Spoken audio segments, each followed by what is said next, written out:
Hi everyone, welcome back. So in this example, you see we have a chord at A, which is pulled down with a speed of 3 meters per second. We got some block D.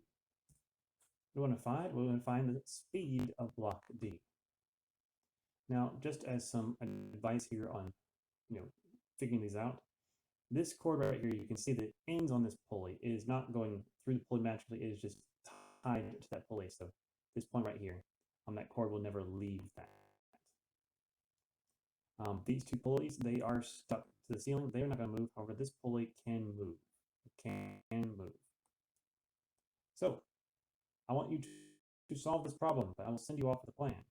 Now, there's only one chord involved in this motion, so only one position/length equation will be required. Now, note that there's one chord, one position/length equation. There will be multiple chords in the future. You're going to have to do multiple position/length equations in the future, but not right now. We're doing a simpler problem. So what I want you to do is to figure out what the speed of D is going to be. You're going to have to set your datums. You're going to have to solve those equations, take some time derivatives, and see what you get. So go forth, try it out. Let me know what you find. So 3, 2, 1. Okay, you did the problem. You rocked it. You're like, dependent motion is so easy. Or maybe you didn't think dependent motion was easy. Either way, we'll figure it out together right now. So let's look at it and figure out where our datums are going to be. Well, I'm going to set my datums right here at the top. I've got my datum to point A. I've got my datum down to point B, which is just the center of this guy. And if you want to, you can assume that this one goes down to the center just to make things a little bit easier on yourself. Now, with that in mind, I need to write an equation for the total length.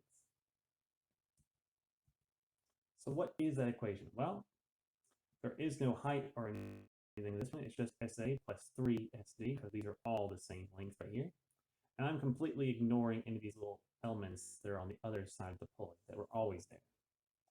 So with those in mind, I can then take my time derivative. Once I take my time derivative, obviously the total length is constant, so it doesn't change, and its time derivative will be 0. And then we get an equation for the velocity. When I solve, I see that velocity A is going to be equal to 3 times the velocity D, and they're in opposite in sign. Which makes sense. If I'm pulling down here, you would assume that everything else is getting shorter, and so this would have to move up. Then I look at VD right here, and well, if it's a third of my velocity at A, it's going to be -1 meter per second. So since I define my datum up here, negative means, if I find my datum up here, and if I deposit it as down, negative means it's going to be moving up. Okay? Now that's weird. It's just however you define your datum, whatever direction you start from, that becomes the positive direction, even though usually how we define things, down is negative and up is positive. So, if I went too far, that's it for this time, and next time we'll try out a group problem. So, thank you for listening, and I'll see you all soon. Have a wonderful day. Bye-bye.